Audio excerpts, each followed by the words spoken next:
a ser una jornada de portes obertes de totes les entitats que dormen a Can Ballori, que són les de cultura popular. És a dir, avui també hi ha demostració de temes d'artesania, però sobretot és la trobada de totes les entitats que fan activitat durant tot l'any, ja siguin cultura popular catalana, andalusa o d'arreu del món. L'avantatge de tenir un equipament com Can Ballori és que el comparteixen totes les entitats de cultura popular. Això significa moltes possibilitats de compartir, de barreja, de col·laboració entre les mateixes entitats, i avui amb aquesta trobada el que es pretén és obrir portes de Can Ballori perquè tothom, tota la ciutat, pugui veure la feina que estan fent aquí les associacions.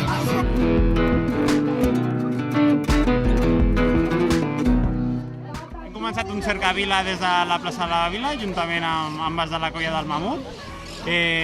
Una miqueta per començar la festa aquesta que seria el Viu Can Ballori, una miqueta per unir tot el que seria la cultura de Viladecans. Trobem que aquesta participació és molt positiva per conèixer-nos entre les entitats i per fer conèixer les entitats del poble, i que fomenta la participació perquè juntes, que és el que sempre hem demanat des de la coordinadora, que les entitats participem entre nosaltres, juntes, per fer coses més grans, coses més magnífiques, coses més modernes.